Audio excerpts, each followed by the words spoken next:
भुक्ति नरक में ले जाएगी, अनंत जन्मों में भटकना पड़ेगा, अटकना पड़ेगा, खटक जाओगे।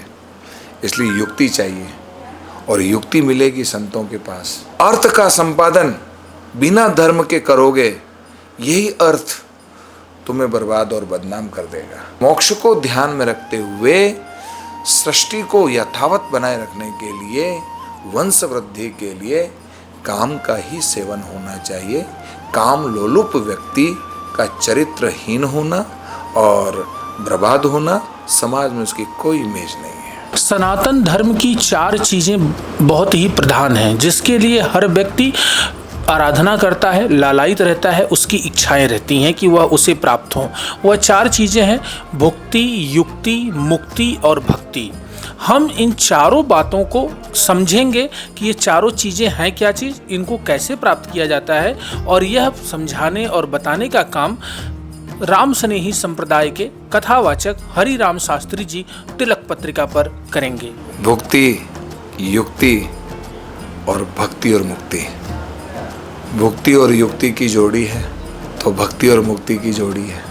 भक्ति से मुक्ति मिलेगी और युक्ति से भुक्ति भी जिए जाएगी, वरना बिना युक्ति के भुक्ति नरक में ले जाएगी, अनंत जन्मों में भटकना पड़ेगा, अटकना पड़ेगा, खटक जाओगे। इसलिए युक्ति चाहिए और युक्ति मिलेगी संतों के पास। युक्ति मिलेगी संतों के पास, शास्त्रों में है। इसलिए उस भुक्ति को प्रारब्धवशात कर्तव्यपरायण होकर के, कर्तव्यनिष्ठ होकर के हम उस भुक्ति को पाने के लिए क्या करें? पुरुषार्थ करो, हरामी मत बनो, पुरुषार्थी बन करके ईमानदारी से, वफादारी से, समझदारी से हैं आप भुक्ति की प्राप्ति करो। और भुक्ति को संजोने के लिए कहीं हम भुक्ति में आसक्त हो गए तो हम भटक जाएंगे, हमारा सब कुछ पतन हो जाएगा और बर्बाद हो जाएगा। यही भुक्ति हमें बर्बाद कर देगी। इसलिए भुक्ति को बड़ी युक्ति से, बड़ी सुंदर कला से हमें इन्हें भोगना चाहिए, क्योंकि भुक्ति से ही शरीर भोगा जा सकता है, क्योंकि शरीर का साधन भुक्ति है। हमको पहनने का कपड़ा चाहिए, रहने को मकान चाहिए, जीने के लिए खाने पीने का साधन चाहिए। तो ये सब कहाँ से? भुक्ति है। और ये भुक्ति कहाँ से?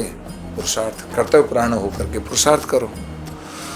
तो बड़ी युक्ति से भुक्ति कमाओ और उसका उपयोग करो, और सार है मुक्ति में। इसलिए भक्ति करते हुए मुक्ति के पथ पर पहुंच जाओ। इसलिए हमारे यहाँ 4 साधन है, धर्म, अर्थ, काम और मोक्ष। धर्म को और मोक्ष को आगे पीछे रखा है, बीच में अर्थ और काम है। अर्थ का संपादन बिना धर्म के करोगे, यही अर्थ तुम्हें बर्बाद और बदनाम कर देगा। इसलिए धर्म पूर्वक अर्थ का संचय करो और सही जगह लगाओ, और काम को हम इतना ही भोगें, मोक्ष में बाधक नहीं बने। तुम काम लोलुपता में डूब जाओगे तो संगात संजायते काम, कामात् क्रोध विजायते, क्रोधात् सम्मोह, सम्मोहात् स्मृतिरंस, स्मृतिरंसात् बुद्धिनाशात् प्रणश्यति। सब कुछ नष्ट हो जाएगा। इसलिए मोक्ष को ध्यान में रखते हुए सृष्टि को यथावत बनाए रखने के लिए, वंश वृद्धि के लिए काम का ही सेवन होना चाहिए। काम लोलुप व्यक्ति का चरित्रहीन होना और बर्बाद होना, समाज में उसकी कोई इमेज नहीं है। इसलिए धर्म, अर्थ, काम और मोक्ष के महत्व को समझते हुए भुक्ति, युक्ति, भक्ति और मुक्ति का हम जीवन में यापन करके जीवन को सार्थक करें। देखा आप लोगों ने, हरिराम शास्त्री जी ने कितनी महत्वपूर्ण बातों को, 4 पुरुषार्थ को 4 प्रक्रियाओं से किस प्रकार से जोड़ करके महत्वपूर्ण तरीके से उन्होंने बताया और समझाया। मैं देवेश पांडे, अयोध्या।